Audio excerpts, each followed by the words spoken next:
Hi, this is Willow from the Business Library. Today we're going to look at PrivCo and we're going to find private company information. So PrivCo is one of these resources that you unfortunately have to create your own account. You will probably be prompted to log into Hawk ID and password prior when you click on the link to get to PrivCo, but once you get here, you actually need to create an additional account. So you do need to click this create an account button below here, and here you're going to complete it, first name, last name. Your institution, of course, is going to be the University of Iowa. The authorization code is auto-completed, and then you're going to want to put your academic email, so your UIowa email address, and so on, okay, and complete it all the way down, and then complete the sign up at the bottom, okay, and you do need to do that before you can log in. So I'm going to log in now. Mine is in there with my password, and we'll go in. So this is the screen that you'll first start on. As you can see, this resource does focus on private companies. That's the PrivCo, I guess you would say. So it has the number of companies that it covers, but it also has a lot of information, and possibly the more valuable information is the information that it has on funding and mergers and acquisition deals, right? But we can do a nice search here at the top, search for a company that is local to Iowa, which is Hy-Vee, okay? So we can see at the top of its headquarters, it's a private company here, and then we can click through to see what it says. So it has about information, some contact information, headquarters, employees and revenue information, ownership as well, right? So it's employee owned, this one.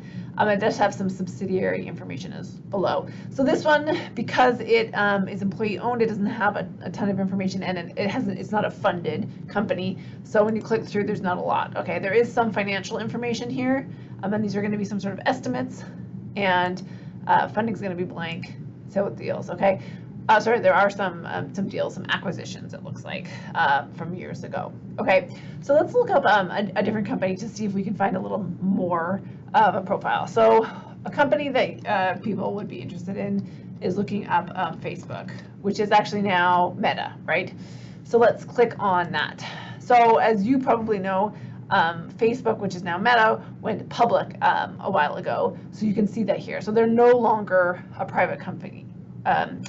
But they were private, and so you can see some of the funding information, and you can click right on that, and that's kind of interesting to look at. So here you can see in March 2012, right, the round total, holy moly, right, 5 billion, and then we can go back and say, you know, March 2012, June 2011, and see all the numbers there, and who the investors were, right, going back.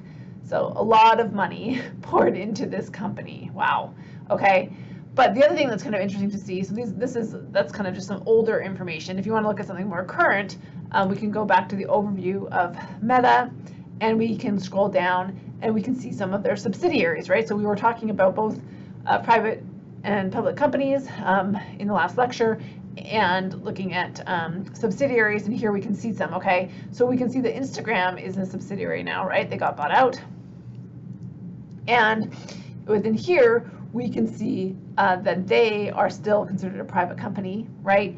And we can look at their funding, okay?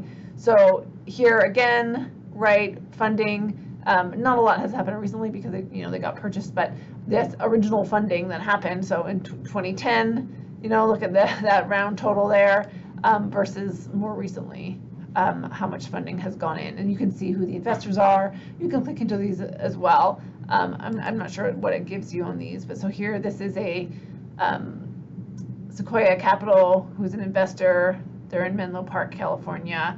I'm just trying to see if anything else pops up. Okay, here you go. So there's a description about who they are and what their preferred stages are. So if you're an entrepreneur, this is actually a great site to dig around, because you can get an idea of some of these investors that might invest in your company, for example. Okay, so this is kind of a nice site to dig around, useful for private companies, useful for funding information, and deals and stuff as well. So you can create a watch list, and there's some other information here as well. So please feel free to let me know if you have any questions. Thanks.